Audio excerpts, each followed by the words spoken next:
Well,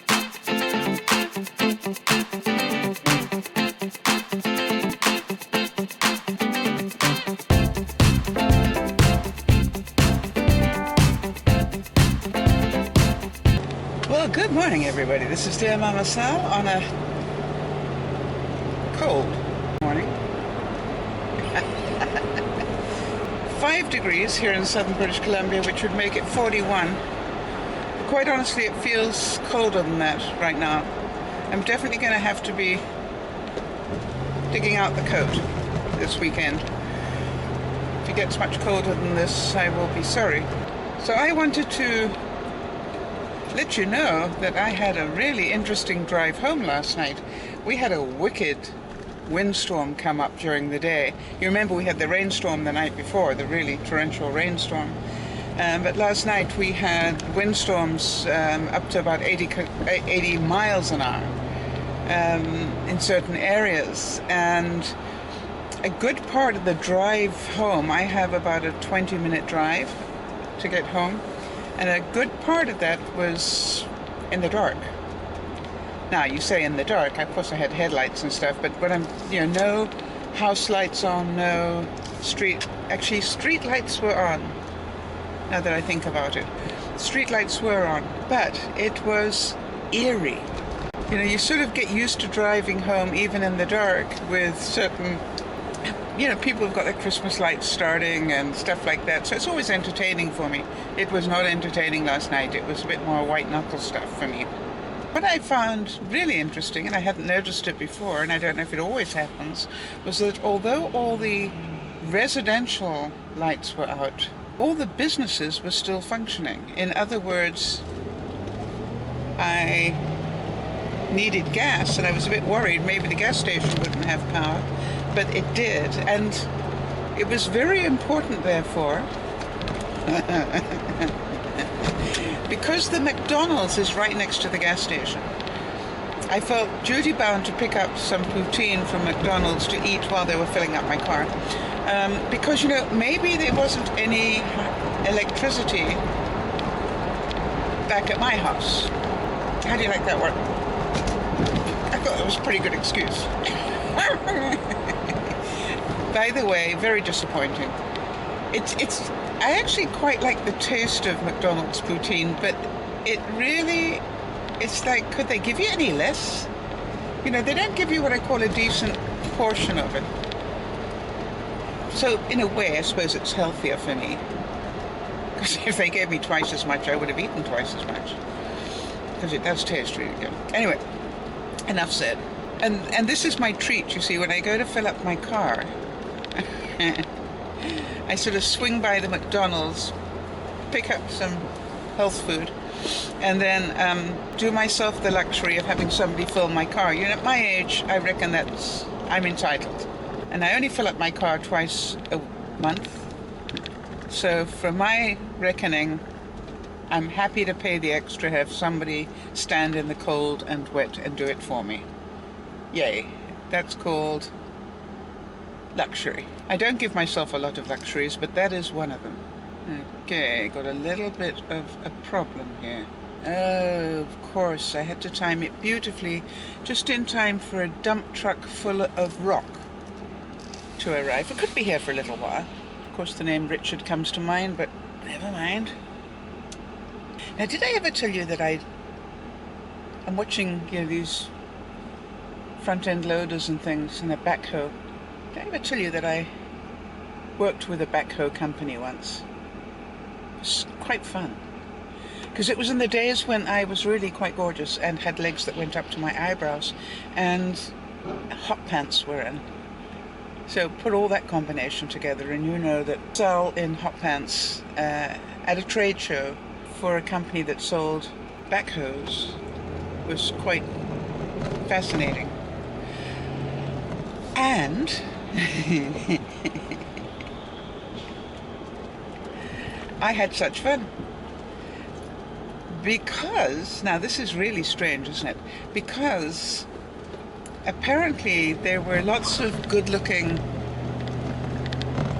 I'd have to say bimbettes around, but not many with any brains to them, apparently. I didn't know that.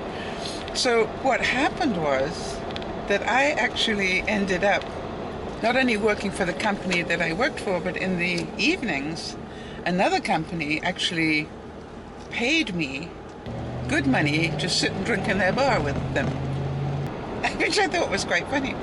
And literally, I would be there and just, be talking business and stuff, and they were in this, not a same product as the other company, but they were in the same mechanical handling industry.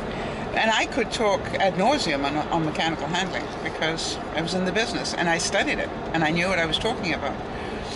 But the funniest thing was, I always remember this one guy saying to me, I need to do something really strange. And I said, what's that? And he said, I need to go in and pitch a guy in a competitive stand. And I said, why are you telling me this? And he said, because I need you to cause a diversion. And I said, what? And he said, yeah, I need you to cause the diversion so I can talk to the guy that I need to speak to. It won't take me more than a few minutes. I said, do you think you could do that? And I said, what are we talking about? What group of people? Well, he said, they'll all be businessmen. I said, oh, that's a no-brainer, fine. I get to where we had to go, and again, remember this is a trade show. And, the one thing I do know is if you can tell a good joke, which in those days I could, if you could tell a good joke, you pretty much had an audience from the get-go. And if you happen to be all the other things as well, you got even more attention. So sure enough, I went there and I just told a really good joke. But of course, once you tell a good joke, everybody wants to tell their favorite joke. And so the guy that needed me to cause the diversion actually left because he couldn't get me away from the jokes. But again, what was really weird, at the end of the trade show, he came to me with an envelope with a lot of very big check in it. I said, what's this? And he said, I got the deal. I said, you did? And he said, yeah, I got the deal, and I would not have got it without you. So therefore, here's your commission on the deal. And I went, oh, thanks very much. I wasn't expecting it. The reason I'm sort of talking about this is sometimes you just do what you do and things come unexpectedly. And last night, for example, was my night for doing my accounts. Now, I don't know about the rest of you, but Yvonne very kindly showed me that my phone has an app on it where I can bank through the app on my phone. But more importantly, that I can pay bills through the app on my phone. And I don't know why, but it's easier to pay the bills on the app on the phone than it is, or make a deposit. Because I didn't know you could just take a picture of the check, did I? Awesome. Anyway, but easier to pay bills on my phone than it is on my computer. So last night I had I've got one of those beds that, does everything except sleep. So I had the back raised right up and I had the foot section raised right up. So I was in a really comfortable sitting position. And I'm undoing all the envelopes. I sort of hoard my bills. Then every now and then I do them. And last night was my night. So I literally, was ripping up envelopes and taking out the bills, and surprised that I think out of all the envelopes I only had to pay 3. Okay, I'll talk about that in a minute. But when I was paying, I finished paying the 3, and then I looked at my accounts and I thought, there's way too much money in my savings account. Now, there are not many people that complain about that. And I'm literally looking at it and I'm going, what happened to my savings account? There's way too much money. Anyway, so I opened up my savings account to have a look, and what was in there was a tax return that I didn't know about. Well, you see, Yvonne is very sneaky. Yvonne's been doing my taxes for me for years. She likes doing stuff like that, and it's not my stuff at all. I don't have the brain. I mean, I have the brain for it, but I don't have the concentration for it. And so, for years, Yvonne's been doing my taxes for me, bless her heart. And she gets this sort of, her big joy of the year is to not tell me what's going on. She just does them, And then she submits my tax return. And then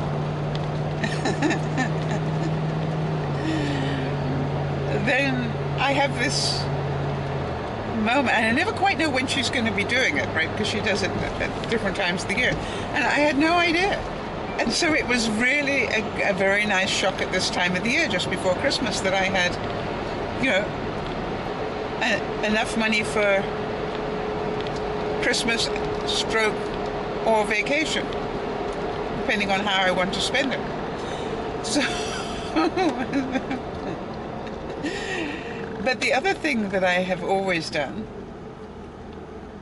is I've always paid Yvonne a percentage of what I get. In other words, if she gets me back $100, you know, I will give her back a percentage of that $100, so that it's always totally fair. You need to know that doing my taxes is my Christmas present every year, and it's a very, very generous Christmas present. But then I bonus her with a percentage of whatever she does that make sense? I hope so. A percentage of what she manages to clear for me. Now, if I have a year where, you know, we don't get a return, she doesn't get it. Actually, we normally do get money back, because I'm inclined to pay a little bit more than I need to at the front end. I've always done that. I had a shock once where I actually had to pay money, and I didn't find that an erotic experience at all. So I immediately went to the company and said, I'd like you to take a bit more money each payday. You know, I'd rather be in credit with them than debit, because you can be sure when they want the money is when I don't have it. Anyway, so it was a very, very pleasant surprise, I must say. Now, I said to you that of all the envelopes that I opened up, I only had to pay a little bit of money on 3 bills. Now, I think I've discussed this before in previous vlogs, but probably not for a long time. And since then, we've got a lot of different viewers on board. So here's what I do. I actually pay a set amount on all my bills every month. And whether that's, you know, $20 on one bill, and another bill it might be $50, and another bill it might be $200. You know, it depends what bill it is as to roughly how much money I think I need to pay to keep me in credit. Now, I also make sure that I pay more than they want in most cases. What's my reasoning? My reasoning is that come Christmas, I don't want to be paying large bills. In fact, come Christmas, I would like to think that I've basically paid enough that I don't have to pay these people come Christmas. You get my logic here. And quite honestly, to pay an extra $5 here, or $3 there, or $2 there, doesn't make a whole lot of difference at the time. Well, it does, because, you know, when you don't have a lot of money, it does. But what I'm saying is that I've taught myself now to do this. So it makes a really nice December, most times, when I basically can ride through December, or I have very little to pay. And I think the 3 bills I did pay yesterday added up to less than $50, because they were all accounts that their rates have gone up since I put the automatic payment in. And come January, I will up those payments anyway. So it's not worth changing the automatic payment now. I'll just do it come January. Anyway, so it was fun to do. I was a happy camper and very comfortable. There's a little bit of a financial tip for you. It does work. I must say, it really does work. It takes a lot of the stress of paying bills off, and most bills, I don't know if you know, but I don't have a whole stack of credit cards. I'm strange that way. I have one, my Visa.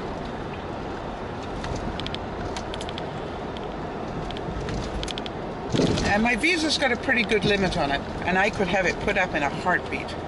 In fact, they keep trying to up it, and I keep telling them not to do it. If I ever really needed it, I would get them to do it. But, you know, the more leeway they give me, the more I will spend. So why would I do that? That would not be very practical.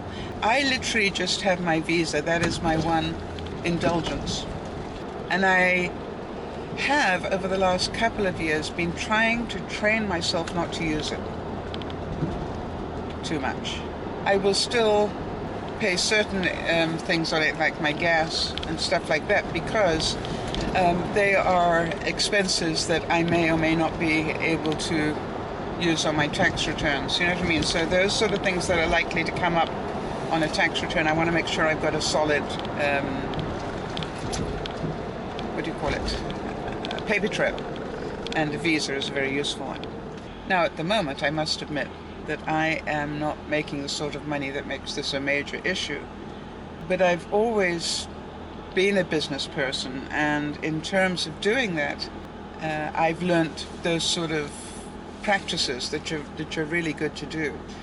So I have kept track of every expense I've had on DearMamaSal since the day I started it. And as you can probably imagine,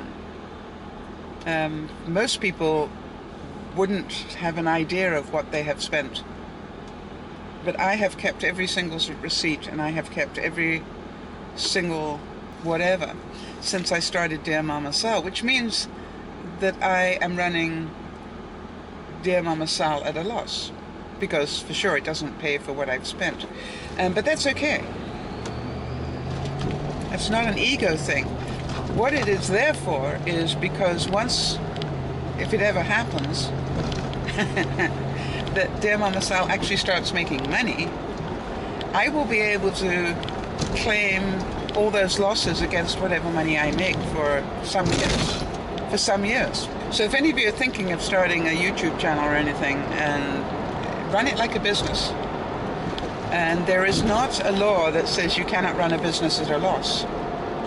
So, don't think, well, I'm not making enough money to do this. Absolutely. You could be in 5 years' time. Therefore, keep track of all your expenses and have them just put away. And I actually have 3 different areas to my financial life. My personal, I have Sal the slum landlord, because as you know, I have a Yvonne and Wade in my house, right at the bottom part of my house. So there's my slum landlord account, and then there's my DearMamaSal account. So when you think about it, when I have any expenses, let's say electricity for heating or whatever, I divide it up. X% goes to the personal, X% goes to the running of the suite, and X% goes to DearMamaSal. Again, remember that it's in a deficit, but that's fine. Because I work from home running DearMamaSal mostly. I want to tell you, it's amazing how often, things have come up. I've needed to do repairs or whatever. Okay, X% goes to my personal, X% will go to the property, the suite. And that's what you do in business, and I've done that ever since I've been a slum landlord as well. I always call myself the slum landlord. When Yvonne and I are out together, she will introduce me as Sal, my slum landlord. I love it. All right, so look after your finances. This is DearMamaSal saying look after yourself. A little bit better than you look after others. Have fun. Bye-bye for now.